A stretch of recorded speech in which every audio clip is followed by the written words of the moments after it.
سیسو میں آپ کی سلامتی ہو۔ اگر آج کے دور میں ہم اپنے ارد گرد نظر کریں تو بہت سے ممالک میں جنگیں ہو رہی ہیں اور ہر ملک اپنے دشمن ملک سے لڑنے کے لیے جدید ترین جنگی ہتھیاروں کا استعمال کر رہا ہے۔ اس طرح سے روز بروز روحانی جنگ بھی بڑھتی جا رہی ہے۔ پوری دنیا میں بدی، گناہ اور شیطانی کام عروج پر ہیں۔ جس طرح سے دنیاوی جنگ ہتھیاروں کے بغیر لڑنا ناممکن ہے، اسی طرح سے روحانی جنگ بھی بغیر ہتھیاروں کے لڑنا ناممکن ہے۔ آئے ہم دیکھیں بائبل مقدس روحانی ہتھیاروں کے بارے میں کیا بیان کرتی ہے۔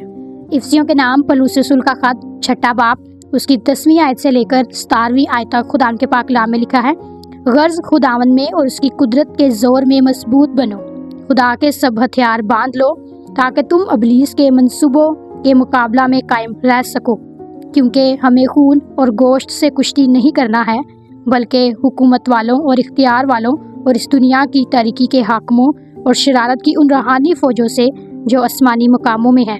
اس واسطے تم خدا کے سب ہتھیار باندھ لو تاکہ برے دن میں مقابلہ کر سکو، سب کاموں کو انجام دے کر قائم رہ سکو۔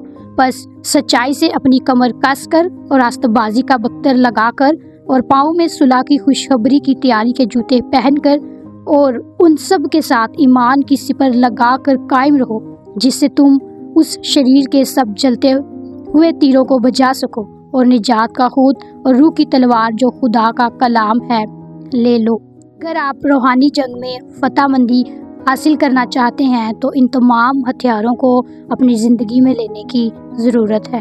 خدا آپ کو برکت دے۔